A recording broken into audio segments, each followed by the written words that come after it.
Meus irmãos, eu vos saúdo com a paz do Senhor Jesus. Louvamos a Deus por essa rica oportunidade que nós temos de estarmos aqui reunidos na casa de Deus, neste dia, podendo aprender um pouco mais da palavra de Deus. Quero externar minha profunda gratidão a Deus que proporcionou essa oportunidade.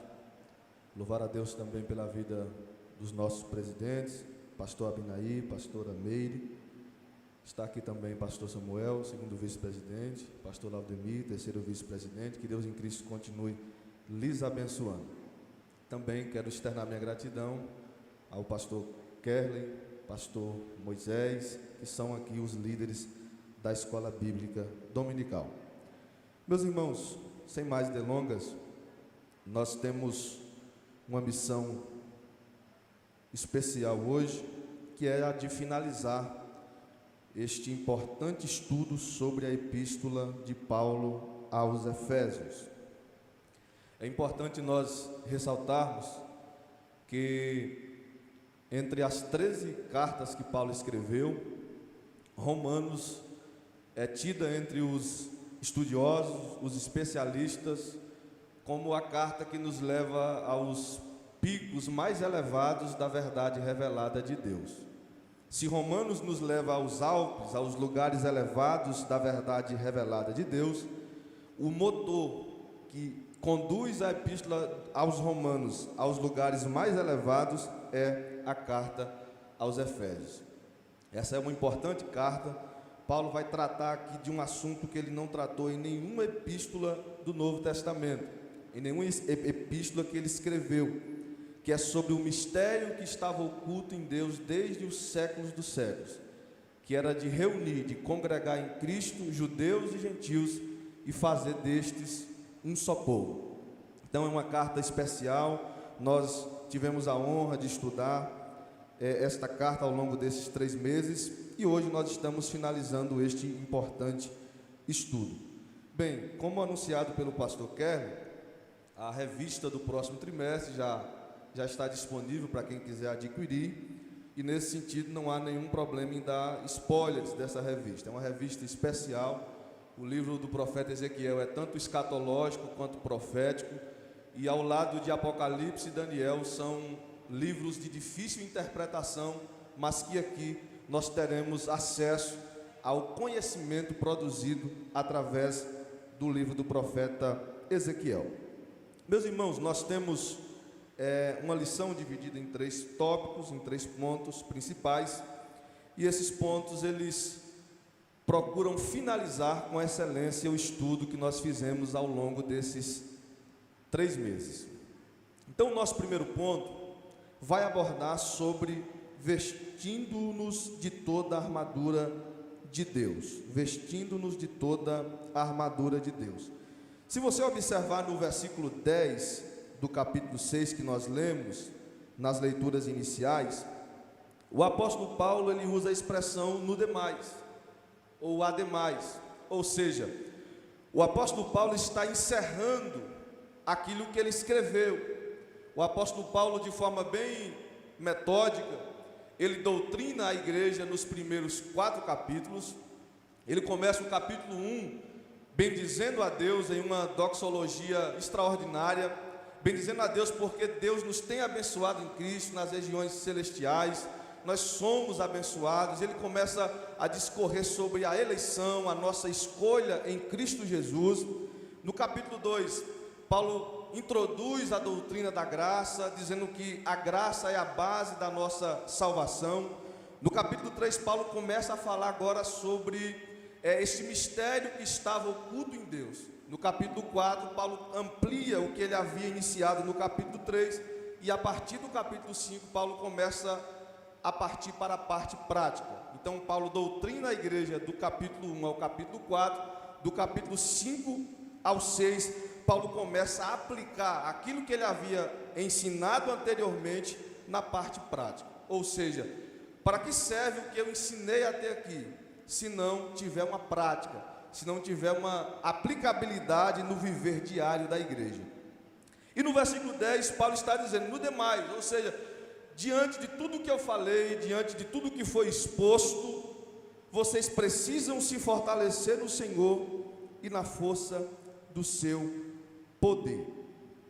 E o que Paulo está dizendo aqui é porque o apóstolo Paulo não quis deixar de lado, ou não considerou menos importante, o assunto que ele passa a expor a partir do versículo 11. Ou seja, Paulo diz que nós temos que fortalecer em Deus, mas esse fortalecimento que nós devemos buscar em Deus, ele tem uma causa, ele tem uma razão, tem um porquê. E é sobre isso que Paulo aborda nos versículos que se seguem. Então nós precisamos ter esse entendimento da realidade do mundo espiritual. Um dos melhores comentários sobre a carta aos Efésios é um comentário escrito por um teólogo inglês chamado David Martin Lloyd Jones. Ele escreveu 8 volumes sobre a carta aos Efésios, e sobre os versículos 10 a 13, ele escreveu mais de 500 páginas falando sobre essa batalha espiritual que ele denomina de o combate cristão. E Lloyd Jones diz na sua abordagem que a igreja, já do século XX, época em que ele escreveu este comentário bíblico, que a igreja odierna, ela está alheia às questões do mundo espiritual. E Paulo chama a nossa atenção, e o nosso bispo Abner chama a nossa atenção ao escrever essa lição, encerrando, abordando sobre esse assunto, que nós não podemos ficar desapercebidos quanto à realidade do mundo espiritual. Há uma realidade que transcende a nossa visão, que transcende a nossa ótica humana, que às vezes nós não percebemos, nós não compreendemos, nós não estamos atentos a essa realidade, mas essa realidade, ela existe. A Bíblia fala em outros textos sobre os mundos físico e espiritual, e o apóstolo Paulo aqui está tratando sobre a realidade do mundo espiritual. Então é por conta disso, dessa compreensão e dessa convicção que o apóstolo tinha, que ele diz que nós precisamos fortalecer no Senhor e na força do seu poder, porque nós devemos buscar esse fortalecimento. E é interessante que o apóstolo Paulo, ele usa vocábulos aqui na língua grega que fala de preparação, de disciplina, como um soldado. Nós entendemos também que essa, por ser uma das epístolas da prisão, quando Paulo estava preso, a sua perna estava presa, acorrentada à perna de um soldado romano, que trocava de turno a cada 6 horas. Então, o apóstolo Paulo, de uma forma bem didática, ele olha para a vestimenta do soldado, e a partir dali ele tira lições preciosas, aplicando a vida espiritual. Então, Paulo fala sobre a necessidade que nós temos de vestir de toda a armadura de Deus. Em primeiro lugar, buscando esse fortalecimento, o bispo Abner comenta que a palavra grega, o vocábulo grego utilizado aqui, empregado aqui, indinamoste, que significa fortaleza. O sufixo dessa palavra no grego é dinamis, que é poder. O mesmo vocábulo grego utilizado lá em Atos capítulo 1, versículo 8. Então, esse dinamismo, esse poder que nós devemos buscar, ele tem uma razão. É para que nós possamos estar preparados. No primeiro ponto também, ele aborda sobre vestir dessa armadura. Esse assunto nós vamos abordar melhor no tópico 3. Então, Paulo, após alertar sobre a necessidade que nós temos de buscar um fortalecimento em Deus, ele vai mostrar aqui a forma que nós devemos buscar esse fortalecimento em Deus. E ele continua: revestindo de toda a armadura de Deus, para que possais estar firmes, versículo 11, contra as astutas ciladas do diabo. A palavra ciladas aqui no grego é metodeia, de onde vem a palavra método. O que Paulo está dizendo aqui é que o adversário das nossas almas, ele é metódico nas suas ações contra o povo de Deus. Ele tem métodos, ele tem formas, ele tem maneiras de agir que seguem critérios rigorosos que visam a destruição do povo de Deus. Então, quando Paulo diz isso, Paulo diz que é por conta dessa dessa forma metódica que o adversário tem, que nós devemos buscar esse revestimento para que nós possamos nos livrar das astutas ciladas metódicas, preparadas, orquestradas do adversário contra as nossas vidas.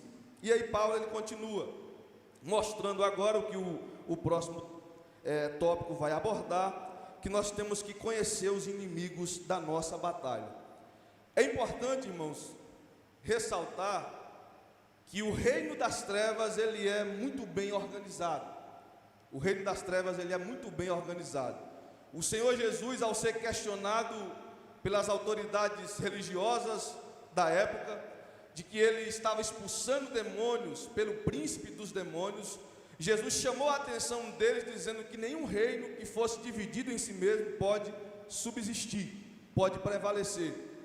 Com isso, o Senhor Jesus disse que o reino das trevas, ele é organizado, ele é estruturado, e nós precisamos conhecer os nossos inimigos da batalha, para que nós possamos ter um preparo melhor.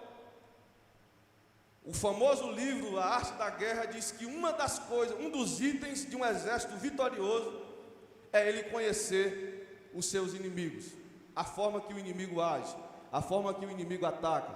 E aqui Paulo nos apresenta aquilo que nós precisamos saber sobre os inimigos da batalha. Esse é o segundo ponto da nossa revista. E aí Paulo diz que essa luta não é material, essa luta não ocorre na esfera física, essa luta não ocorre no mundo natural, mas ele diz, porque não temos que lutar contra carne e sangue, mas sim contra os principados, versículo 12, as potestades, contra os príncipes das trevas deste século, contra as hostes espirituais da maldade nos lugares celestiais. Observe comigo que no versículo 12, após apresentar cada uma das linhas hierárquicas dos inimigos, Paulo usa a expressão contra, opositor, opositor. Então, todo o exército das trevas, ele é organizado, ele é estruturado, ele é preparado, ele age de forma metódica para se opor à igreja, para se opor ao povo de Deus. Tem algumas coisas que nós depreendemos do que Paulo diz aqui nos versículos 11 e 12. Primeiro, os nossos inimigos eles são invisíveis. Nós não enxergamos as suas ações com os olhos de carne, mas com os olhos espirituais. Esse assunto entra naquela parte da nossa prática cristã que o apóstolo Paulo diz que existem coisas que precisam ser discernidas espiritualmente. Essa é uma das coisas que nós só discernimos espiritualmente. Então eles são invisíveis. Eu ouvi de um certo ensinador que o adversário, ele é tão sagaz e ele é tão terrível nas suas ações, que ele consegue manipular alguém sem que essa pessoa perceba que está sendo manipulada por ele. E Paulo nos alerta sobre esse poder, essa opressão que o adversário e as suas hordas de anjos caídos exercem para se opor ao povo de Deus. Então, em primeiro lugar, eles são invisíveis. Em segundo lugar, eles são malignos na sua essência. Malignos na sua essência. Não existe nenhuma fagulha, nenhum milímetro de bondade no exército inimigo que se opõe ao povo de Deus. Todas as suas ações são más. Todos os seus planos são maus. E é interessante nós observarmos ainda que, por serem seres espirituais, eles não comem, eles não dormem, eles não descansam, eles não tiram férias, eles não celebram Natal, eles não fazem recesso do Ano Novo. Eles agem diuturnamente para destruir o povo de Deus. E Paulo continua. Ainda nós depreendemos do texto da astúcia com a qual eles agem. E a astúcia aqui está dentro daquilo que falei anteriormente, metodeia. Astutas ciladas no grego é metodeia, que é agir de forma metódica. Então, se nós formos usar uma cronologia bíblica, é claro que não é 100%, que não é inquestionável, mas entende-se que a existência do ser humano na Terra, biblicamente falando, tem pouco mais de 6.000 anos.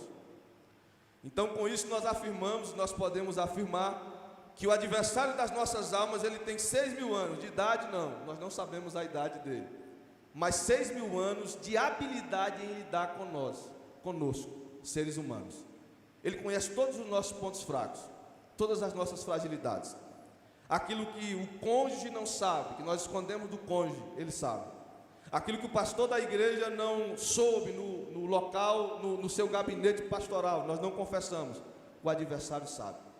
Então desde que o homem foi criado, ele já existia e ele sabe como fazer com que o homem fuja por caminhos tortuosos, vá por caminhos tortuosos. Então é importante nós observarmos e salientarmos isso. Os nossos inimigos são invisíveis, são malignos na sua essência e são astutos nas suas ações. E Paulo começa a nomear, e aqui os intérpretes da Bíblia acreditam que ele segue uma cadeia hierárquica. Em primeiro lugar, ele diz que nós temos que lutar contra os principados. A palavra principados aqui no grego é arcas. O que significa arcas? Arcas é um prefixo que significa superioridade. A palavra arcebispo é um bispo que é superior aos demais bispos. Arcanjo é um anjo que é superior aos demais anjos. Então, arcas aqui significa os anjos caídos que são superiores, são os principados, aqueles que exercem lideranças sobre os demais. E Paulo continua, contra as potestades. Potestades aqui no grego é exousia, que significa autoridade. Entende-se aqui que as potestades nomeiam essas autoridades para que elas liderem hordas, exércitos de anjos caídos, de demônios, nas suas ações contra o povo de Deus. Depois Paulo diz que são príncipes das trevas destes séculos. Príncipe das trevas aqui são dominadores, aqueles que exercem domínio sobre o presente século, sobre o mundo. E aí Paulo finaliza dizendo no versículo 12, contra as hostes espirituais da maldade. Hostes espirituais aqui é pneumática poneiras, que significa forças invisíveis do mal. Ou seja, nós precisamos conhecer os nossos inimigos, a sua organização, e é interessante, irmãos, ainda abrir um parênteses aqui. Sempre surge alguma novidade no meio evangélico, de alguém que disse que já foi no inferno 10, 15, 20 vezes, certamente está quase se tornando inquilino de lá, né? Porque visita frequentemente. Alguém que recebe uma revelação de que o mundo espiritual funciona dessa forma ou daquela outra forma. Tudo o que nós precisamos saber sobre a realidade do mundo espiritual está na Bíblia. Está na Bíblia. Tudo o que nós precisamos saber sobre o adversário das nossas almas está na Bíblia. Então é importante nós ponderarmos. E aí, o apóstolo Paulo mostra que ele é organizado, fechando parênteses, mostra que esse exército segue uma linha hierárquica, e o apóstolo Paulo, ele passa agora a falar sobre a nossa preparação para lidar com esses desafios que nós temos, que é lutar, que é batalhar contra esse exército inimigo. Nós devemos evitar dois extremos. Nós devemos evitar dois extremos. O primeiro extremo que nós devemos evitar é atribuir onipotência ao adversário e aos seus anjos. Eles são poderosos, eles exercem poder, mas eles não são onipotentes. Onipotência, onisciência e onipresença são atributos exclusivos, peculiares do Deus triuno, Pai, Filho e Espírito Santo. Então, nós devemos evitar esse extremo, que é atribuir poder a mais ou poder demais ao adversário e aos seus liderados. O outro extremo é desfazer do poder que o adversário tem. Ele tem poder.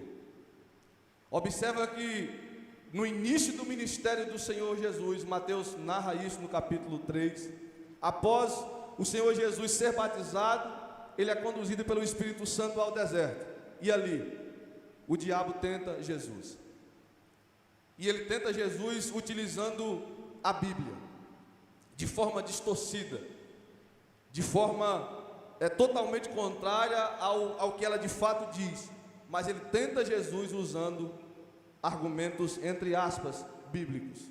Então nós precisamos compreender isso, que o adversário, ele não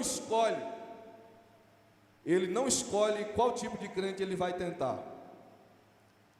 Aqui, nesse campo de batalha, não há cargos que são seletivos. Ele tenta o pastor, ele tenta o diácono, a diaconisa, o obreiro, a obreira, o novo convertido, aquele que é velho na fé, e ele não se cansa, ele não para.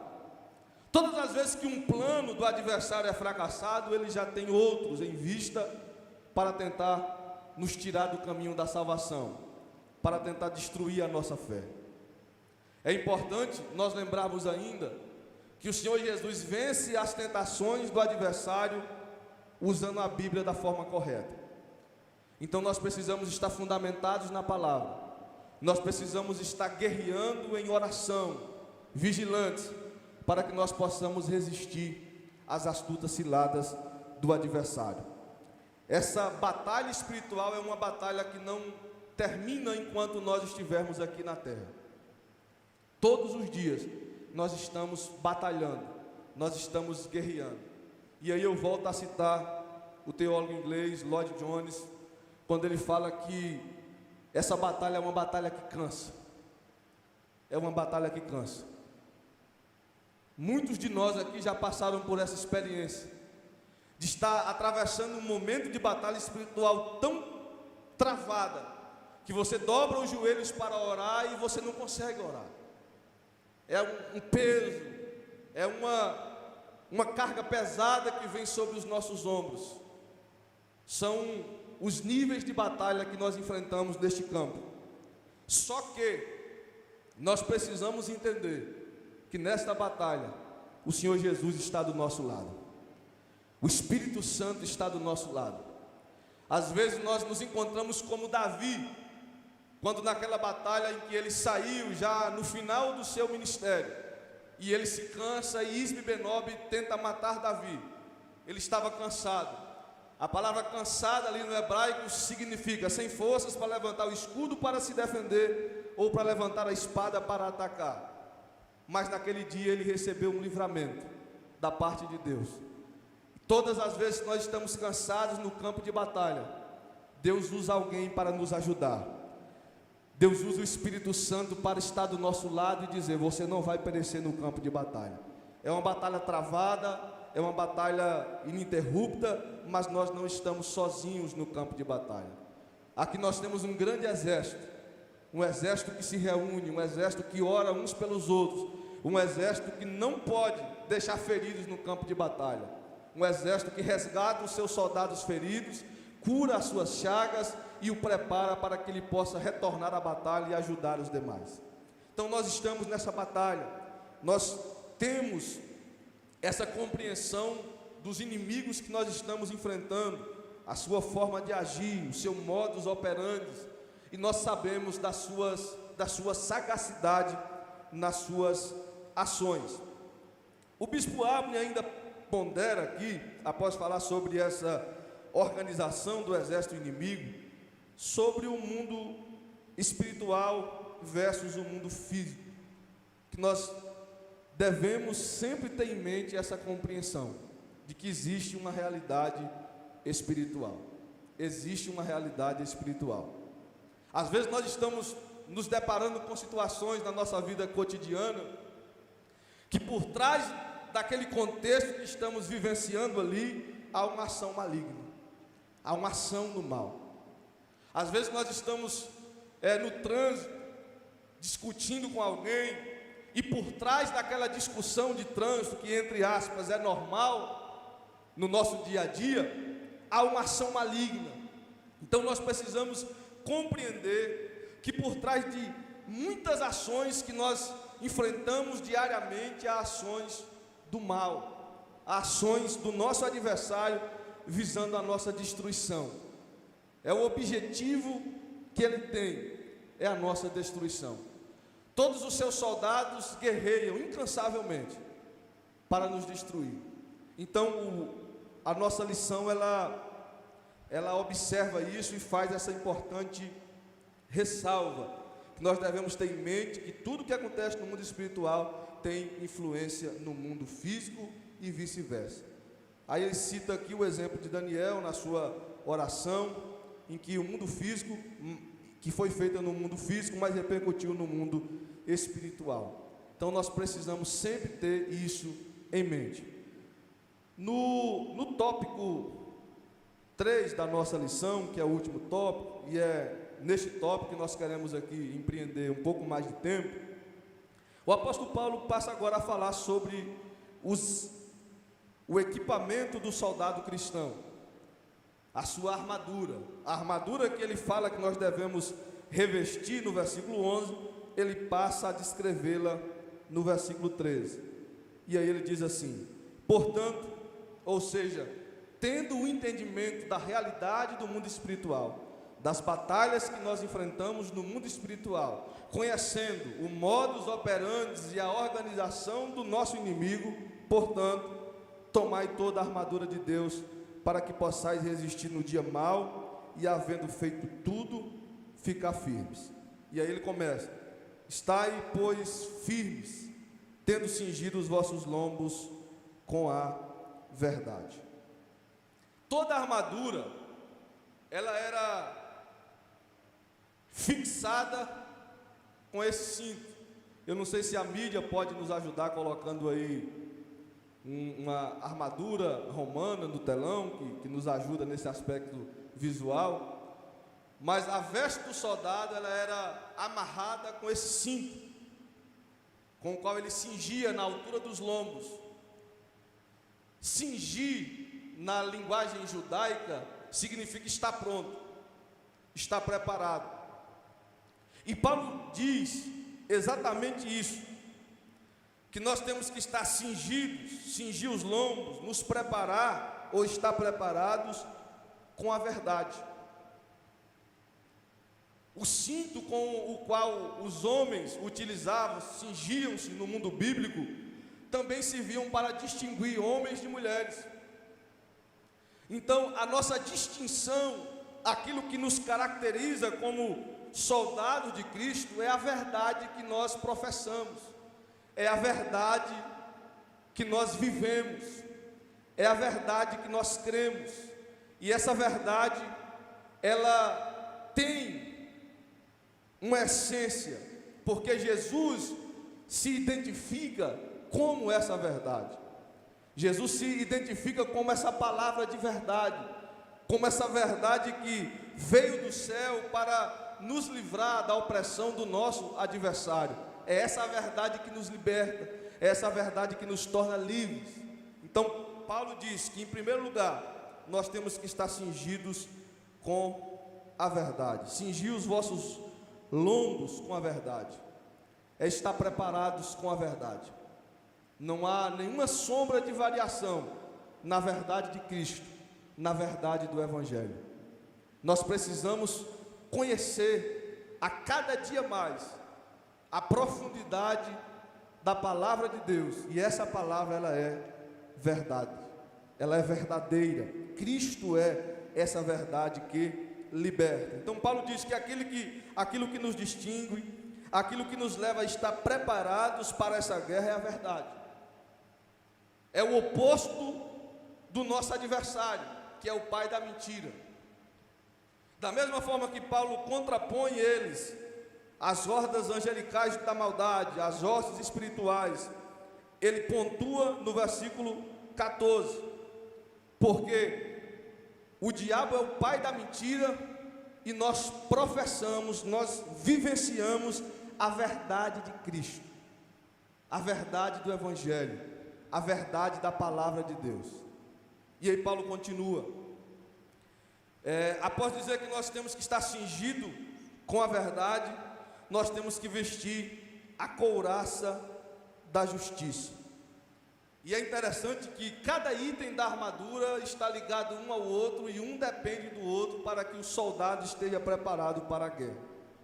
A couraça, por sua vez, ela protegia o tórax, o tronco, e um soldado que adentrava no campo de batalha sem essa couraça, ele era um alvo muito fácil, porque os nossos órgãos vitais ficam nessa região do tórax, do tronco, e a couraça servia para proteger esses órgãos vitais. Uma vez que ele cingia os lombos, ele colocava a couraça, e essa couraça, ela significa uma vida devota e santa. Uma vez que eu fui alcançado por essa verdade que liberta, por essa verdade que é essência, que é Cristo, eu devo ter uma vida, uma conduta santa e devota diante de Deus. É a nossa justiça. É interessante que no capítulo 5 do Evangelho segundo escreveu Mateus, Jesus disse que se a nossa justiça não exceder a dos escribas e fariseus, de modo nenhum nós entraríamos no reino dos céus. E qual era a justiça dos fariseus e dos escribas? Eles oravam 3 vezes por dia. Eles dizimavam exatamente de tudo que eles possuíam.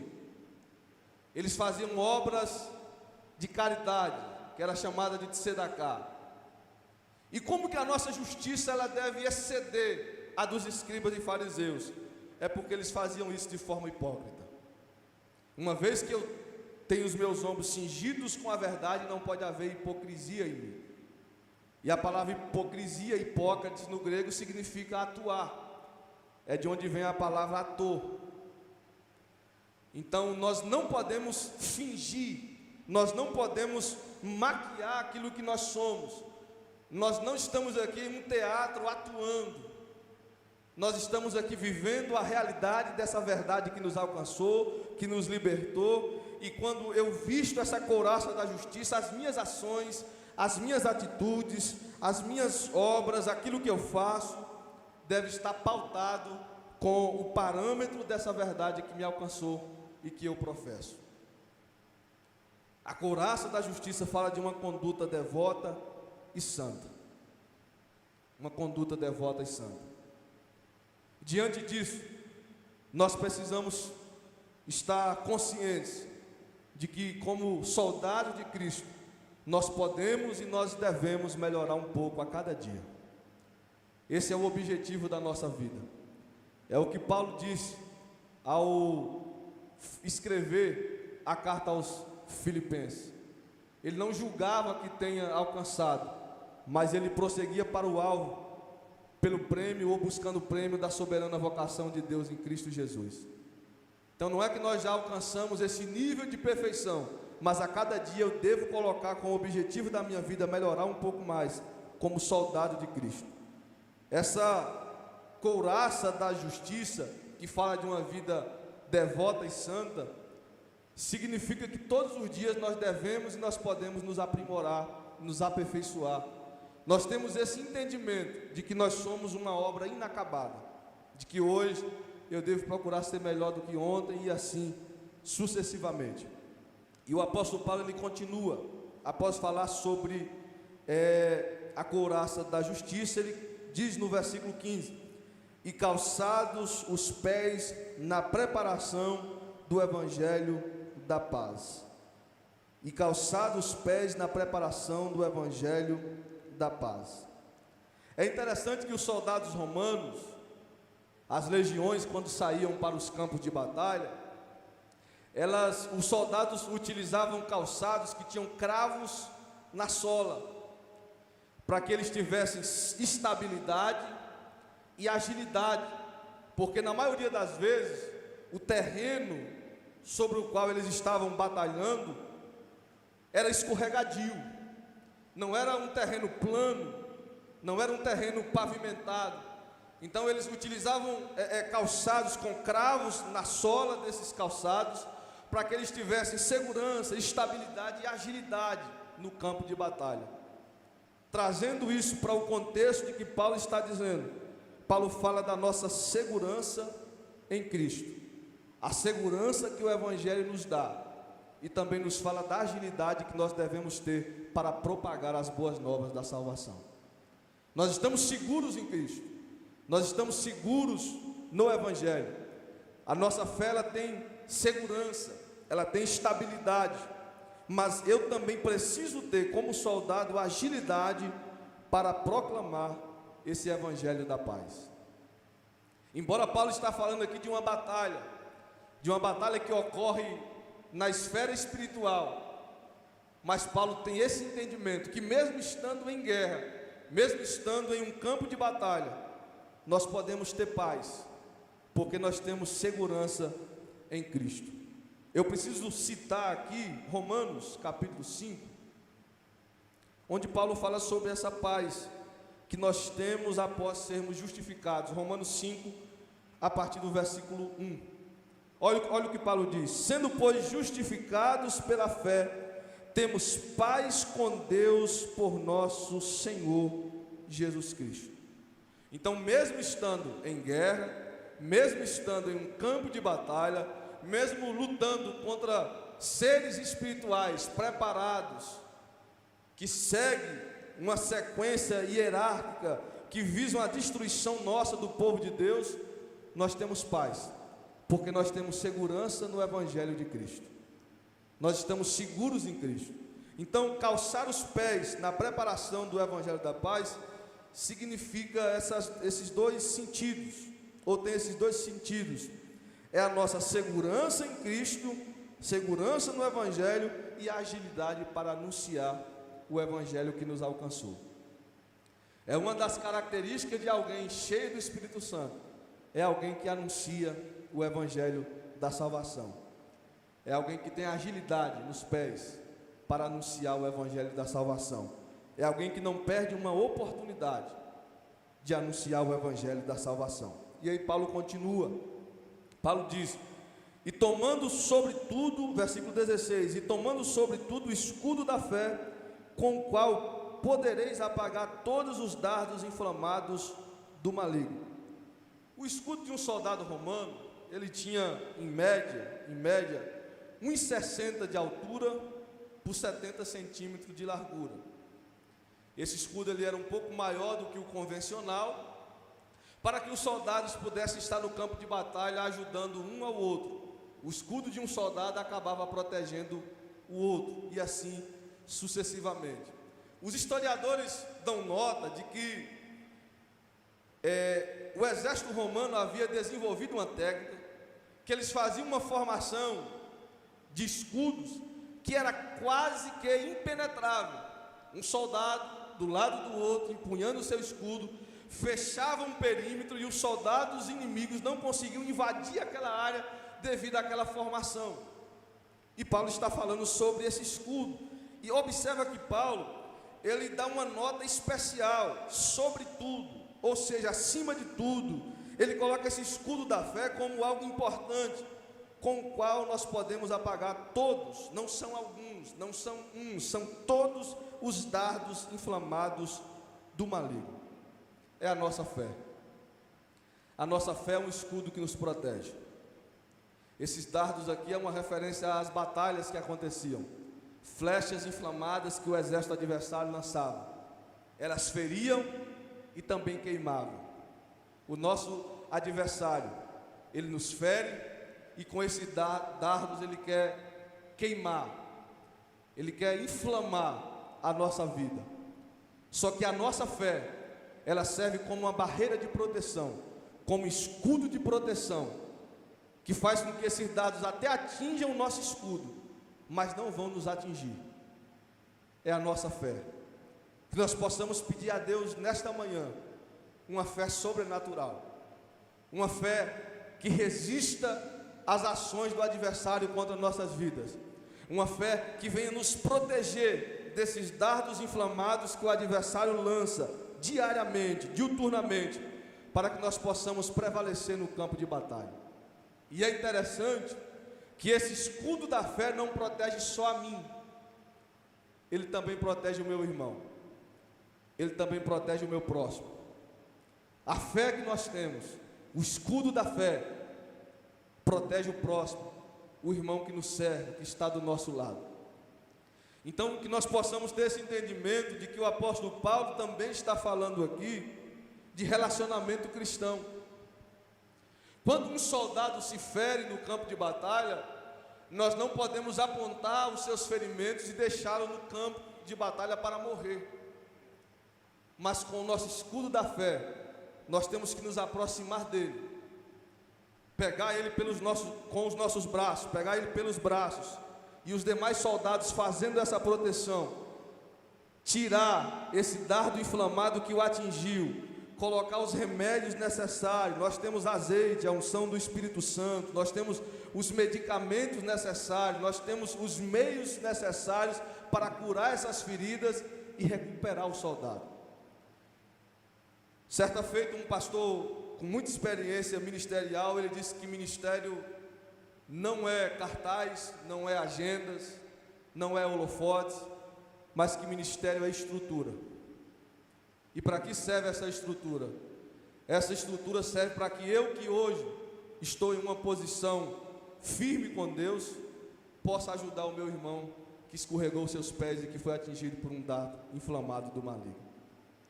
E que nesse momento, eu que estou de pé, possa entender que eu também posso fracassar. E é por isso que eu devo ir até o meu irmão que está no campo de batalha ferido e dizer assim: eu não te deixo, eu estou contigo, nós vamos orar juntos, nós vamos jejuar juntos, nós vamos interceder juntos, mas nós não vamos deixar você no campo de batalha, eu estou contigo. Esse é o sentimento do reino. O sentimento do reino não é um sentimento de abutres. O que é um abutre? Abutre é uma espécie de ave que se alimenta de cadáveres. Nós não vamos deixar o nosso irmão morrer no campo de batalha para que ele se torne um cadáver. Existem muitas pessoas aí, principalmente no contexto em que nós vivemos, de internet, de redes sociais, que se alimentam de cadáveres. Espera que alguém morra para que aquilo se torne notícia. Você viu a notícia que saiu? Fulano de tal caiu, fulano de tal está assim. Nós não somos abutres, irmãos, nós não nos alimentamos de cadáveres, nós somos reino de Deus, e o sentimento do reino é esse, de que a dor do outro é a minha dor, aquele que está ferido significa que eu também estou ferido, nós somos um só corpo, nós somos um só povo, e nós marchamos juntos e chegaremos juntos nas mansões celestiais. Por isso que nós estamos com o nosso escudo empunhado, a nossa fé está firme em Cristo, para que nós possamos apagar esses dardos inflamados do maligno e ajudar uns aos outros. Talvez você conheça alguém lá do seu ID que aparenta sinais de fragilidade na fé, mas nesse momento você deve abraçá-lo e dizer assim: eu vou segurar o seu escudo junto com você, eu vou levantar o seu escudo junto com você, eu vou te abraçar. Eu sei que você está cansado, eu sei que você está quase caindo no campo de batalha, mas eu não vou deixar você cair, eu estou contigo. Esse é o sentimento do reino, esse é o sentimento cristão, o sentimento de que o outro somos nós, o outro somos nós. Se o outro se ferir, eu também estarei ferido. Se a mão do corpo estiver ferida, todo o corpo irá sentir. Esse é o sentimento do reino. Então esse escudo que Paulo dá uma nota especial para ele, sobretudo o escudo da fé, é essa proteção que nós temos contra os dardos, contra essas setas malignas que são lançadas. E aí Paulo continua: tomai também o capacete da salvação. Tomai também o capacete da salvação. O que significa capacete da salvação? É uma mente controlada por Cristo. E Paulo diz que nós temos a mente de Cristo. É por isso que no contexto pandêmico que ainda estamos vivenciando, muitas mortes, muitas perdas, muitas pessoas frustradas. E por que nós, igreja, estamos firmes e confiantes em Deus? Porque nós temos a mente de Cristo, nós temos o capacete da salvação, a nossa mente é controlada por Cristo. É por isso que esses pensamentos, que essas preocupações que tem externamente, elas não podem nos atingir, porque a nossa mente ela é controlada por Cristo. Que Cristo Jesus, através do Espírito Santo, possa controlar a nossa mente, os nossos pensamentos, as nossas emoções, para que nós não possamos ser influenciados por tanta coisa negativa que a mídia transmite, mas que nossa segurança esteja em Cristo, porque em Cristo Jesus, como diz Paulo no capítulo 1 da carta aos Efésios, em Cristo nós já estamos nas regiões celestiais, nós temos a mente de Cristo. Que Cristo possa promover em nós quietude, paz de espírito, tranquilidade, mesmo nesse campo de batalha, mesmo cercado por adversários poderosos que sabem como agir, nós temos a mente de Cristo, nós temos o capacete da salvação, a nossa mente é controlada por Cristo, e é por isso que nós temos estabilidade em meio às lutas, em meio às tempestades. O mar pode estar bravio e as ondas agitadas, mas a nossa mente controlada por Cristo nos faz entender que Cristo está conosco e na hora certa Ele vai acalmar essa tempestade. Então o capacete da salvação fala sobre uma mente controlada por Cristo. E se os irmãos observaram comigo, tanto os que estão aqui quanto os que estão assistindo via YouTube, até agora o apóstolo Paulo só falou de armas de proteção, de defesa. Mesmo que o cinto não era uma arma de ataque, mas ele segurava a estrutura da armadura, couraça, capacete, os sapatos. O capacete aqui no grego é um elmo, que é um capacete que protegia praticamente todo o rosto, toda a cabeça. E agora Paulo vai falar de uma arma de ataque que nós temos. Ele diz isso no versículo 17, na parte B. Após falar sobre o capacete da salvação, ele diz assim: e a espada do Espírito, que é a palavra de Deus. É a arma de ataque que nós temos. A espada do Espírito, que é a palavra de Deus. E como que eu vou atacar o adversário com a palavra de Deus? Porque quando eu, cristão, conheço a Bíblia, quando eu, cristão, tenho amor à palavra, quando eu, cristão, tenho raízes na palavra, nenhuma ação do adversário consegue me atingir, me abalar, porque eu estou fundamentado na palavra. O Senhor Jesus venceu o adversário no deserto usando a palavra. Está escrito, está escrito, está escrito. É nos nossos cultos de doutrina, nos nossos encontros dos IDs, na escola bíblica, onde nós estamos fundamentando a nossa vida espiritual na palavra. Quando eu conheço a Bíblia, quando eu tenho amor à Bíblia, a Bíblia se torna uma arma de ataque contra o nosso adversário. Eu me lembro do texto de 2 Timóteo 2,15, se a mídia puder colocar para nós, 2 Timóteo capítulo 2, versículo 15. É um texto muito utilizado para obreiros, mas que se aplica a todos os cristãos de forma indistinta. Procura apresentar-te a Deus aprovado, como obreiro que não tem de que se envergonhar, que maneja bem a palavra da verdade. Manejar bem a palavra da verdade nesse contexto significa cortar em linha reta.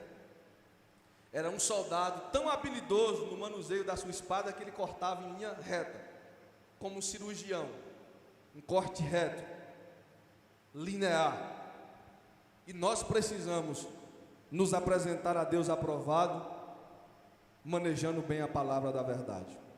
É a única arma de ataque que Paulo fala na estrutura do soldado, é sobre a espada do Espírito, que é a palavra de Deus. Nós possamos utilizar esse plano anual de leitura da Bíblia, para nós aprendermos a palavra, para nós termos amor pela palavra, para nós nos alimentarmos diariamente dessa palavra. Essa palavra, irmãos, ela é eterna. Céus e terra passarão, mas essas palavras do Senhor Jesus, elas subsistirão eternamente. O profeta Isaías diz no capítulo 40, versículo 11, que seca-se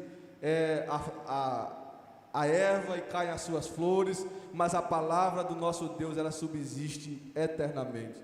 O salmista diz no Salmo 119, versículo 105, que ela é lâmpada para os nossos pés e luz para o nosso caminho. A palavra de Deus, ela nos dá sustentação para que nós possamos batalhar essa guerra espiritual que vivemos diariamente e vencer. que nós possamos ter amor pela palavra, que nós possamos nos apegar à palavra de Deus, que nós possamos desejar a palavra de Deus, que nós venhamos separar um momento do dia e que nós não venhamos finalizar o nosso dia sem ler a palavra, sem ler a palavra. Já caminhamos para finalizar e Paulo, após falar sobre a armadura, as armas que nós devemos ter, Paulo agora passa a falar sobre o poder que nós devemos buscar, a forma que nós devemos buscar esse poder para prevalecer no campo de batalha. E aí o bispo abre no terceiro subtópico do ponto 3, ele fala sobre aplicando a vida à oração. E Paulo diz assim, versículo 18: orando em todo tempo, com toda oração e súplica, no Espírito, e vigiando nisso, com toda perseverança e súplica, por todos os santos. Como está a nossa vida de oração? Como anda a nossa vida diária de oração? Será que nós ainda temos aquele mesmo desejo de orar que nós tínhamos quando éramos novos na fé? A oração é o que mantém o soldado fortalecido. A oração é o que nos mantém conectados a essa realidade espiritual e nos faz compreender, fazer uma leitura do que nos cerca com os olhos espirituais, orando em todo tempo, orando em todo tempo. Estamos no trabalho, mas nossa mente está conectada em Cristo. Nós estamos com o pensamento conectado em Cristo. No trânsito, nossa mente deve estar conectada em Cristo. Em tudo aquilo que nós fazemos, não é que nós não devemos ter atenção à nossa vida diária, profissional, etc. Não. Mas nós temos que estar sempre a postos, porque o mundo espiritual, essa guerra que nós batalhamos, ela é ininterrupta. E Paulo fala sobre a oração e fala sobre a vigilância. Nós devemos orar e nós devemos vigiar. Estar vigilante é estar sempre apercebido em relação àquilo que nos cerca, em relação àquilo que está acontecendo à nossa volta. E Paulo diz, com toda a perseverança. Perseverança aqui é embrimaumai no grego, que significa agarrar-se a alguma coisa e não soltar. Essa é a vida daquele que está batalhando em oração. Ele está agarrado a Cristo através da oração, perseverando com todas as forças, porque essa batalha é uma batalha que nos cansa, é uma batalha tremenda, é uma batalha que cansa a nossa mente, que cansa o nosso físico, mas nós devemos estar buscando constantemente um revestimento, um fortalecimento espiritual através da oração e sempre vigilantes. E aí o apóstolo Paulo continua, e por mim, para que me seja dada no abrir da minha boca a palavra com confiança, para fazer notório o mistério do Evangelho. É interessante que no versículo 21 e 22, ainda falando, dando continuidade sobre a batalha, mas já finalizando a sua carta, Paulo diz, ora, para que vós também possais saber dos meus negócios e que eu faço, Tico, irmão amado e fiel ministro do Senhor, vos informará de tudo, o qual enviei para o mesmo fim, para que saibais do nosso estado, e ele console os vossos corações. Paz seja com os irmãos e amor, com fé da parte de Deus Pai e da do Senhor Jesus Cristo. Ou seja, nós não estamos sozinhos na batalha. Existem companheiros, existem irmãos que estão ao nosso lado.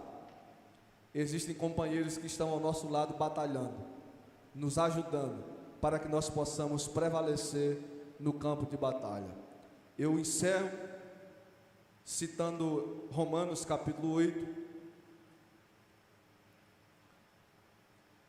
onde Paulo está falando sobre a nossa segurança em Cristo. E Paulo começa a falar que nada pode nos separar do amor de Deus. Quando chega no versículo 37 de Romanos capítulo 8, Paulo diz assim: mas em todas essas coisas somos mais do que vencedores por aquele que nos amou. Mas em todas essas coisas somos mais do que vencedores por aquele porque nos amou. Mais do que vencedores no grego aqui, o vocábulo é hiper. É algo gigantesco. Nós somos mais do que vencedores por aquele que nos amou. Estamos batalhando, devemos estar atentos, mas nós não estamos sozinhos. Cristo está conosco e essa batalha que nós vencemos, essa batalha que estamos lutando, nós já vencemos ela, porque Cristo já expôs as potestades do maligno e em Cristo Jesus nós somos mais do que vencedores. Meus irmãos, que Deus em Cristo continue nos abençoando e que possamos a cada dia estar aprendendo mais da palavra de Deus. Eu agradeço a minha oportunidade no nome de Jesus. Aleluia. Que Deus seja glorificado através da vida do pastor Giovanni. Eu dizia ao pastor Laudemir e ao pastor Kerli que uma pena palavra como esta, não termos aqui uma grande quantidade, um número maior de irmãos, de servos de Deus para ouvir, participar e ser instruído. Esta é uma palavra necessária para nós. A nossa luta não é contra carne e sangue, mas contra principados, potestades, dominadores do ar, aqueles que estão nas regiões celestiais. Muitas vezes nós clamamos a Deus em oração e quando esta oração não é respondida de forma imediata, nós tendemos a desanimar. Nós temos um relato, na palavra de Deus em Daniel 10, que diz de uma luta. Ó Daniel, desde o primeiro dia que seu coração se aplicou a me buscar, a orar, a resposta foi enviada. Então, se não temos a consciência, se não conhecemos, pastor Giovanni aqui ele disse, é um livro assim que eu leio constantemente, Arte da Guerra, O Príncipe. Se conhecemos a nós e o nosso inimigo, nós venceremos todas as batalhas. Se eu conheço o meu inimigo e não conheço a mim, eu vou vencer uma batalha e vou perder outra. Se eu não conheço nem a mim, pastor Kerli, e nem o inimigo, eu vou perder todas e não vou ganhar nenhuma. Então nós estamos, eu não lembro agora quem foi que disse, não sei se foi Spurgeon, nós não estamos num parque de diversões, nós estamos num campo de batalha, de guerra. Nossa luta não é contra os nossos irmãos, não é contra o rosto fechado de um irmão, contra a cara feia de outro, não. A nossa luta é contra algo perigoso, poderoso, estratégico. Eu tenho uma música que eu ouvia muito quando era criança, que ela dizia, a música do Raul Seixas, eu acredito que foi o próprio diabo, pastor Giovanni, que cantou na boca dele, que ele dizia, eu nasci há 10 mil anos atrás. Então, quem tem, eu não sei se foi 10 mil anos, isso é uma música, Então, quem tem esse tanto de experiência, um psicólogo milenar, ele conhece bem de perto, ele não sabe o que nós pensamos, mas ele conhece bem de perto as nossas ações, as nossas fraquezas, e só há um meio de nos guardarmos debaixo do sangue de Jesus, debaixo do conhecimento da palavra do Senhor, debaixo da prática cristã de vida que nós vivemos e nós colocamos em nossos corações.